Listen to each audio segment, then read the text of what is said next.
Assalamualaikum warahmatullahi wabarakatuh. Nama saya Muhammad Faisal Ramdhani dengan NIM 1812490875. Saya di sini akan mempresentasikan tugas SP saya, yaitu yang berjudul Strategi Implementasi Sistem. Ya udah, kita mulai aja. Definisi merupakan tahap meletakkan sistem supaya siap dioperasikan. Merupakan tahap di mana sistem yang telah dirancang pada tahap sebelumnya diterapkan, berupa perangkat lunak maupun perangkat keras yang digunakan.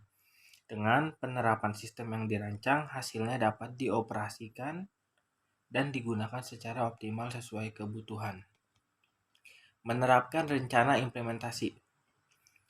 Bagaimana kelengkapan infrastruktur yang sudah ada, seperti seberapa besar budget untuk infrastruktur, mencatat semua biaya untuk kebutuhan infrastruktur tersebut. Semua biaya yang akan dikeluarkan untuk kegiatan implementasi perlu dianggarkan dalam bentuk anggaran biaya. Apa infrastruktur yang harus disiapkan, mencatat semua kebutuhan yang harus didapatkan atau dibeli. Fase implementasi sistem. Implementasi sistem terdiri dari dua fase, yaitu satu fase konstruksi dan kedua fase hantaran. Fase konstruksi. Tujuan dari fase konstruksi adalah membangun dan menguji suatu sistem fungsional yang memenuhi kebutuhan persyaratan bisnis dan perancangan, mengimplementasikan antarmuka antara sistem baru dan sistem yang ada saat ini. Pemrograman biasanya dikenal sebagai aspek utama dari fase konstruksi, akan tetapi dengan kecenderungan solusi sistem yang melibatkan pemerolehan dan pembelian paket perangkat lunak, maka implementasi dan integritas komponen-komponen perangkat lunak menjadi aspek penting. Aktivitas-aktivitas dalam fase konstruksi. 1. Membangun dan menguji jaringan. 2. Membangun dan menguji basis data. 3. Menginstal dan menguji paket perangkat lunak yang baru. 4. Menulis dan menguji program baru. Membangun dan menguji jaringan. Tujuan dari aktivitas ini adalah membangun dan menguji jaringan komputer yang baru atau memodifikasi jaringan yang lama untuk dipakai sistem yang baru. Membangun data dan menguji basis data. Tujuan dari aktivitas ini adalah membangun dan menguji basis data baru dan memodifikasi basis data yang lama agar bisa digunakan sistem yang baru. Hasil akhir dari aktivitas ini adalah struktur basis data yang belum dipopulasi, yaitu struktur basis data telah diimplementasikan namun data belum dimasukkan ke dalam struktur basis data.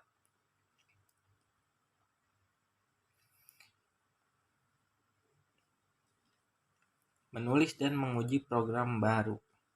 Tujuan dari aktivitas ini adalah menulis dan menguji seluruh program yang dikembangkan sendiri. Yang paling bertanggung jawab dalam aktivitas ini adalah pemrogram aplikasi atau tim pemrogram. Analisis sistem hanya berperan dalam mengklarifikasi kebutuhan-kebutuhan bisnis yang akan diimplementasikan oleh program. Output dari aktivitas ini adalah program baru dan komponen software yang masih bisa digunakan. Fase hantaran. Fase hantaran adalah fase untuk menghantar sistem baru ke operasi. Maksud dari fase ini adalah melakukan suatu pengujian sistem untuk meyakinkan bahwa sistem baru bekerja dengan baik. Mempersiapkan rencana konversi agar transisi bisa berjalan mulus menuju sistem baru. Melakukan pelatihan dan dokumentasi bagi individu yang akan menggunakan sistem. Mengkonversi sistem lama ke sistem baru dan mengevaluasi proyek dan sistem akhir.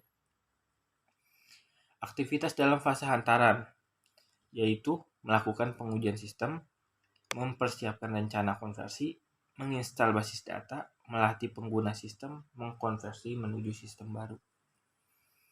Melakukan pengujian sistem. Tujuan dari aktivitas ini adalah menguji seluruh paket perangkat lunak baru untuk meyakinkan seluruhnya bisa bekerja dengan baik. Program-program yang belum sesuai dikoreksi dan dimodifikasi.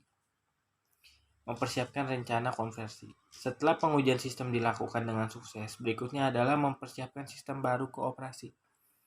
Maksud dari aktivitas ini adalah mempersiapkan rencana konversi rinci agar perpindahan dari sistem lama ke sistem baru dapat berpindah dengan mulus.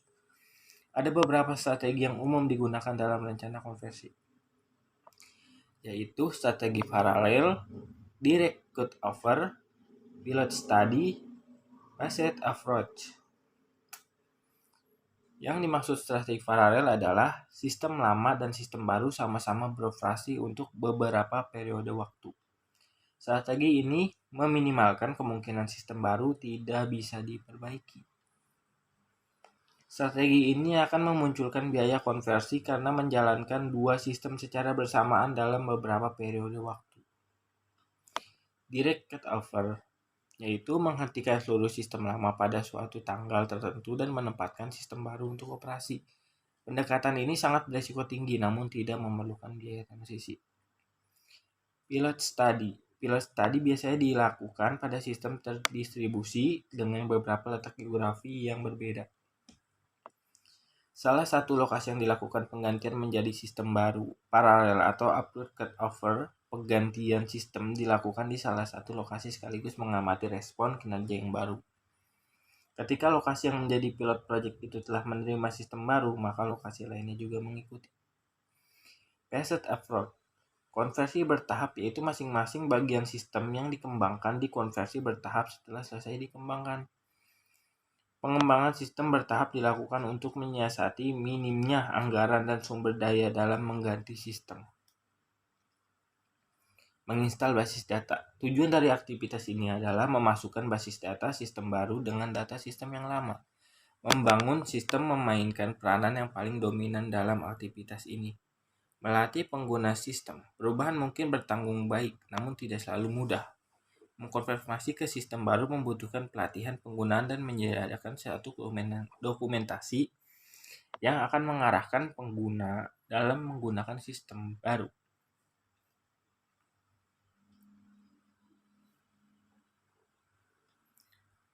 Produksi dan pemeliharaan. Sistem dalam produksi ada beberapa macam, yaitu evaluasi, revisi atau modifikasi, pengganti perangkat keras, pengganti perangkat lunak, dokumentasi dan prosedur, koreksi kesalahan, penyesuaian dengan kebutuhan baru, peningkatan efisien pemrosesan.